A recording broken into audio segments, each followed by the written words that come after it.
A man who dreamt of becoming a lawyer as a child soon realized that a 9 to 5 job is not something that he wanted to do. So he co founded a band called Half Step Down whilst exploring his musical passion. But that's not all. It was an introduction to poker at a Diwali house party that gave us one of India's most eminent poker players, Dhaval Mudgal. So let's meet the man himself and find out who exactly is Dhaval Mudgal, or he is lovingly called Dirt in Behind the Shades. I'm a joker, I'm a smoker, I'm a midnight stoker. I get my loving on the run. I'm a lover, I'm a grinner, I'm a lover and I'm a sinner. I get my music on the run.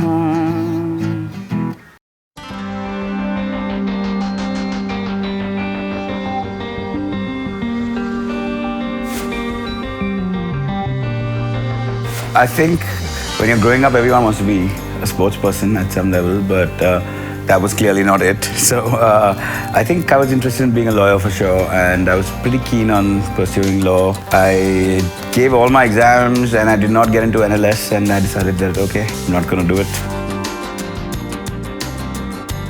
Well, the good thing was that we always kind of had a lot of freedom to decide exactly how to proceed in our lives and do what we wanted to do with it and try the things that inspire us. So I wasn't really sure, but I always had music in my life, so that seemed like natural progression, and that's where it led to. Well, music was obviously always a big part of my life. That I was always surrounded by musicians. My mum, my grandfather, my sisters, everyone in the family basically, apart from my dad. Even he played the mandolin. So music kind of was natural progression, and once I decided that I can't do the 9 to 5, like books, tons of reading, tons of going to court, wearing that thing every day in the court, I just said, okay, I can't do it. And I think music seems much more a personality match for me than law.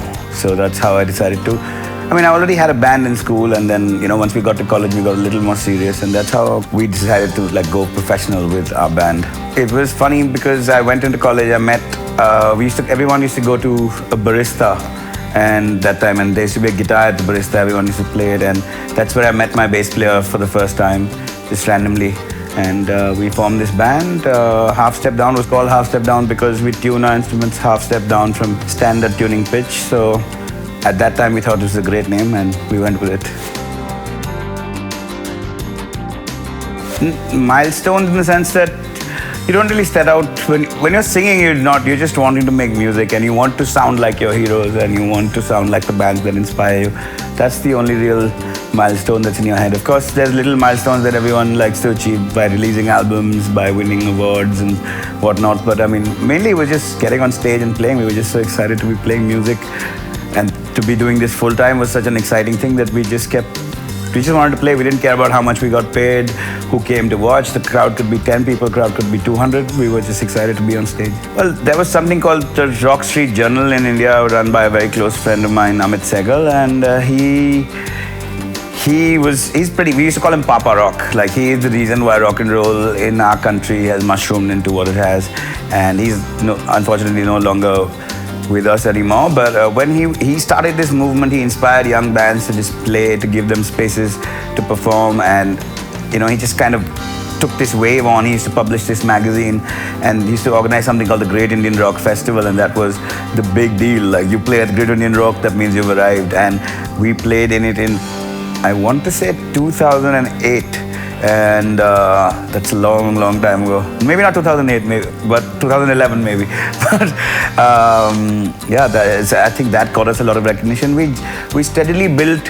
I was lucky enough to be in college with a lot of music fans, and so once the band started kind of gaining popularity, everyone started coming to more shows. And the culture itself was so much fun at that time that all the bands would come and listen to all the other bands, because had not been exposed to live music as such, right? So all the guys who wanted to be in bands would always come to other bands' performances. They're like, okay, this band is playing, let's go. So there was a very lively culture that was going on, and then just kind of mushroomed into, well, I don't think we were very popular as such, but we were fairly popular, and we traveled the whole country playing shows, playing colleges, playing pubs. And we released one album, and we were halfway through recording our second when we kind of disbanded. Till I started playing poker, there is we had no idea what poker was essentially, and we used to play the other card games back in the day on Diwali, like everyone does. And just one Diwali, 1 week before, a friend of mine came back from America, Akash Malik, and he said, listen, we have found this amazing game, you must try it. And we all tried it, and we all really enjoyed it. Like all the guys who were playing the card games on Diwali is slightly more brainless games, right? Those are just like luck-based games. And we tried this game where there was so many interesting things that could happen. There was like, I was wondering, somebody's like, I just bluffed you and showed a bluff. And all of this was really new and really exciting to us. And we just kind of took to it like, we got very excited by it. We just started playing more and more hours. And there was no idea that we were going to try and do anything professionally, because you can't even imagine when you start playing a card game that you're going to try and do this professionally. You just start putting in so many hours into it. This game kind of just, pulls you in such a manner that you get completely engulfed and engrossed by it, and then slowly realize, okay, this is what I'm doing with my time, and now I should start doing this better. And then that's when you start deciding that, okay, maybe I can do this full time.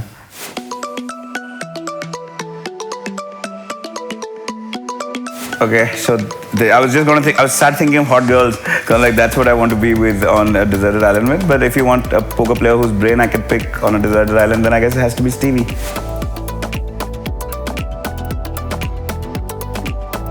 I actually don't end up eating a lot before tournaments. Somehow it doesn't feel okay to eat a large meal and then play. I get sleepy. So don't eat too much before tournaments. When we're traveling outside in Asia, we all end up having dinner right after if everyone's busted or the day is ended. In India, you tend to go and find whatever you can. So it's not a very good food ritual as such.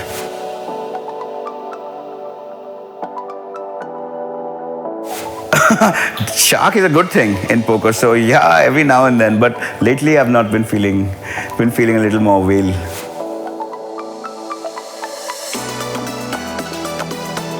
I think I'm generally a happy person, and I tend to behave badly for the most part of it anyway. So I don't think it changes so much due to fish. I'm quite honest with most people.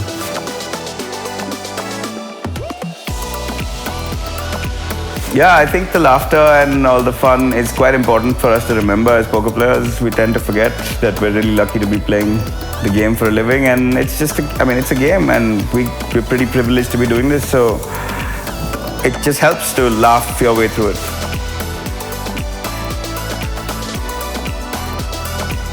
No, I think you should ask other people around me that, and they probably say that my volume on the table is proportionate to the amount of chips that I have. Like somebody like, oh, Dhaval just won a pot. You can hear him all over the room now. So I'm not quiet.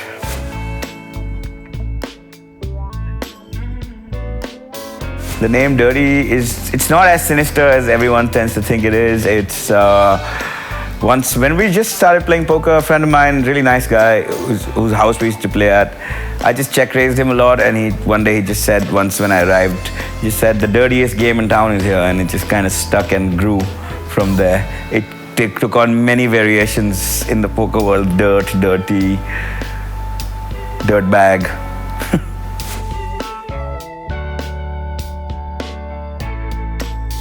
The long hair, honestly, I just got bored of it. I had it long for like 18 years. I had not cut it for 18 years. I had been planning to cut it for a while. Multiple people scared me to not do it and that I would look lost without it. It took me 3 years to gather the courage to actually cut it, but one day I just got up and I did it, and I'm glad I did it.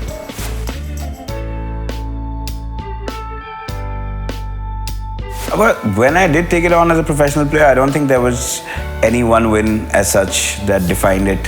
Of course, later in the career, those big wins have come and stuff, but at that point, it was just a conscious decision to choose between music and poker, in the sense that I felt like I was good at both and getting better at neither.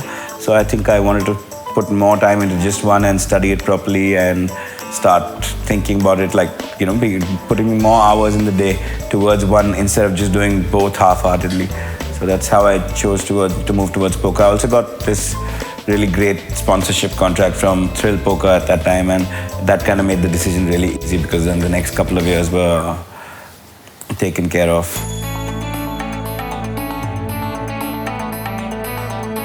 It's a little broad as a question, I feel, like poker journey. I think when we started playing it, we were just playing it because it was so much fun and we were just so excited by this game and we were just playing it more and more, multiple hours, and then the progression, the journey kind of goes into you playing a little lesser when you kind of get sick of the game, and then you kind of come back to the game by understanding it much more once you start studying it and start treating it like a job. And well, while being a job, it's still important for it to be fun. Poker has taught me multiple life lessons, some that I use in life, some that I still know and I don't use, and I hope to keep getting better regularly, and the journey should be a long one. Like, I feel like this is the cusp of where it really, really takes off.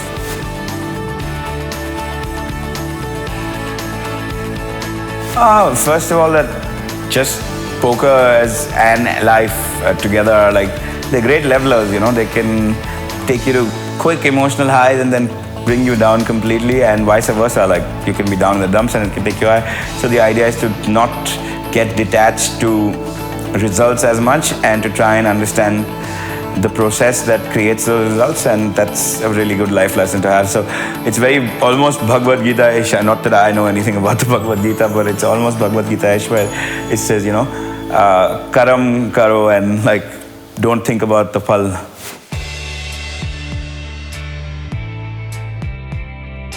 Well, the high points of the poker journey are definitely winning PSL Season 2 and then winning WPD Vietnam close soon after. Post that, there have been a bunch of great results in the Indian fields. I got a couple of big scores in the previous IPC and the BPTs. It's just been, so since the main results are WPD Vietnam and PSL Season 2.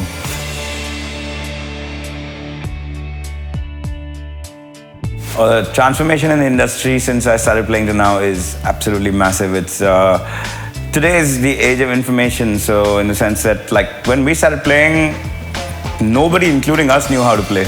Like, nobody had an idea. We were just better at not having an idea than the others, and so we were making money. Today, it is just so much free information. There's so much learning available.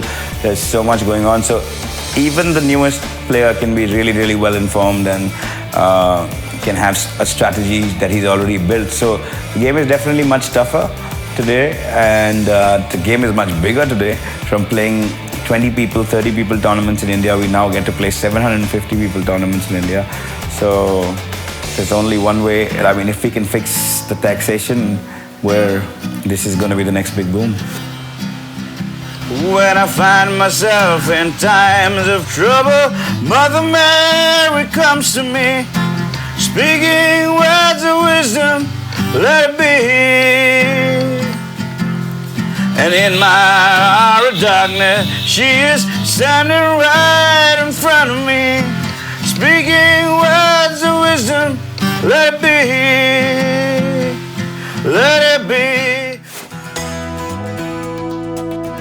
Future is we've just recently moved to Goa in a house with two guys you've definitely heard of, Abhinav Iyer and Romit Advani, and plan to study, try to get fitter, and generally be happier. 10 years down the line, I really don't try and make such deep plans, but I probably see myself definitely being in Goa. This is a place that I see myself living in the long term, and yeah, hopefully playing the bigger binds against the best in the world by then, and yeah, that's the mission. The mission as such is going to be to achieve that. And to sum up where I am right now as a poker player, I think there's a lot to be done in terms of actual studying of the game. I think execution-wise, I'm quite decent at it. I play quite well live. Like, I feel very comfortable in those spaces. But obviously, more focus, more discipline, more study, more of all the things that help you become better.